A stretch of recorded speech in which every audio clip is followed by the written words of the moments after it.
Good morning, everybody. It's BDF44. So, today I'm smiling. Why am I smiling?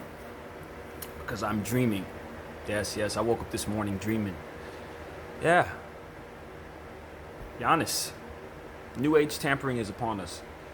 Yesterday, the Lakers announced that they signed Kostas Antetokounmpo to a two-way contract with the Los Angeles Lakers.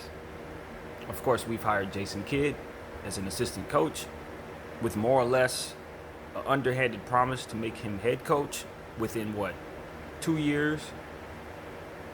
That would make him Giannis's head coach if we were to succeed in this new age tampering that is going on in the NBA.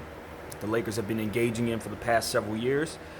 First it was KCP, miraculously getting him from Detroit. I don't know what Detroit has to do with us and why it seems like they're able to do things for us when we need them to, while no one else in the league seems to do so.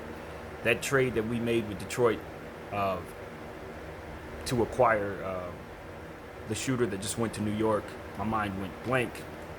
But that to me was like, a sign that they were really able to see us as a viable trade team, a team to do business with while no one else would. And then I think about Magic Johnson being from Michigan. I think about Rob Pelinka being from Michigan, and I just wonder if they have friends up there, like people who actually are friendly with them throughout all the madness that was going on with the front office. That KCP thing seemed like a gift. They were supposed to pay KCP $100 million. That's what he was up for. And then they ended up getting, ironically, Avery Bradley. So they realized that KCP wasn't someone that they wanted to pay, so they just let him go to the free market. And because of it, we were able to miraculously sign him to a deal for 1 year. Of course, he was a Clutch client. So with Clutch comes LeBron James, and of course now we know Anthony Davis. So getting in bed with Clutch was a big deal. And the Lakers seem to be applying that same type of mentality, that same type of strategy to try to lure Giannis, which I think is an excellent idea. Even though I will say this,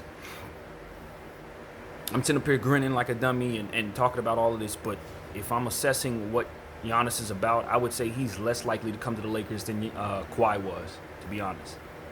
Loyalty means something to a guy like that. And he has made it very clear that he's happy in Milwaukee. And most importantly, Milwaukee has done a very good job of not only developing him to meet his ultimate potential, but also put a good team around him to keep him in the playoffs, keep him in contention. They've done a much better job building around him and building him up than I think most teams have done with their star players. So if he left there to come to the Lakers, it would be a shock to me, honestly. But that does not mean that I don't appreciate my team doing everything they can to try to make that happen. I just don't think it's going to work. Giannis is obviously MVP, coming off an MVP season. I think he has several MVP seasons ahead of him. To me, he might be the best conditioned athlete in the league right now. He has natural gifts from his length and his ability to cover ground quicker and more so than the average human being, just because of how long his strides are when he runs and walks. He's next level. And you match him up with AD, and I don't know what it would take to beat that. That's a different level than even what we have right here with LeBron James being 34 years of age. And I'm not saying that Giannis is better than LeBron, not by any stretch of the imagination, but he's projected to be way up there in terms of great players. He's projected to be one of the best players of his generation, clearly. And he's hasn't reached his prime yet. I don't even know that the kid is 25 years old yet. So when you're talking about Giannis, you got to understand, if we were to acquire him, his best years would be with the Lakers, in theory. So I love what the Lakers have been doing. I couldn't be more pleased with what I've seen. Uh, and if Giannis does become a Laker, we'll be continued to be spoiled. We will continue to be spoiled as Laker fans. We had 7 years of bad luck. Who knows what AD is going to consider doing after the season ends, even though most people believe, including myself, that he ultimately will re-sign with the Lakers. I think we've done enough to keep him happy, and I think that's what it was about, because he already wanted to be in Los Angeles. So I believe him saying that, he wants to be here and focus on this year, and then from there we'll consider what takes place after the season ends. In terms of his free agency and what kind of conversations that need to be had for that. I agree with that. I don't think he should tell us or commit to us anything. Kyrie Irving made that mistake, and as a result, it's probably looking a little worse than he should in Boston right now. So AD's leaving his options open, but I tell you this, he's already dreaming of playing with Giannis right now. And that's the main thing the Lakers are doing that makes me very pleased. Even if they don't get Giannis, they're showing LeBron James and Anthony Davis that their mindset is not to be satisfied because we have these two guys. We're trying to sustain something long term. And we're trying to bring in the best players in the world, as stated in the past by the front office. That is what they want to do. They're not interested in building from scratch. They're not interested in finding kids. They want to find the best players and bring them here and then go to work. So I don't know what the salary cap will provide for us in the future. Hopefully it expands a little bit so teams can get a little better and don't have to scrounge and push so hard to meet deadlines and draft so perfectly and all that stuff. If the cap would expand a little bit, it could just make it so that teams can be a lot deeper without trying so hard. So that's something I'm hopeful for. But ultimately,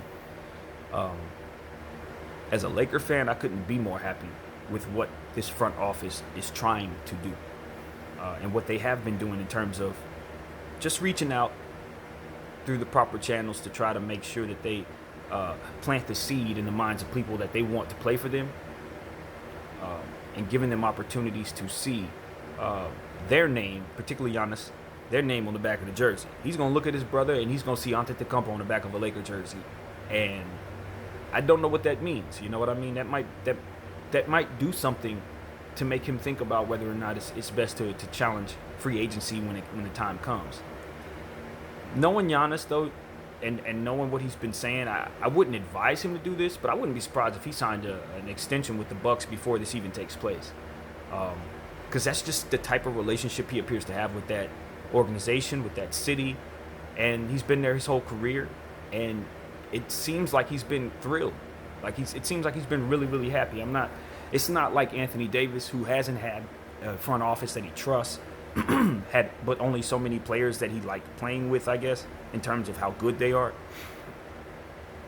Had some of the same players on the back of his bench every year because they were stuck on bad contracts, or because Dell Demps just didn't do a better job of putting a team around him. I mean, it wasn't that type of situation for Giannis. Complete opposite, actually. So I think it's a pipe dream, but I think it's a damn good plan that the Lakers are putting together. So yeah, I just wanted to get on here, talk about that a little bit, and I'm hopeful. I'm praying. If somehow someone from Giannis's camp sees this, it's all respect. You know what I mean? Your career should be your choice. Us Laker fans welcome you. We welcome your brother, Kostas. We're excited about your plan and your future here as well.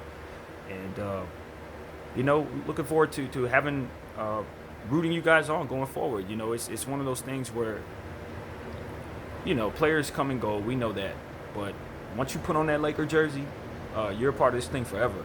Unless you do something to make us hate you. And even if you do, over time, we'll still look back on you and say that was a Laker, blah, blah, blah.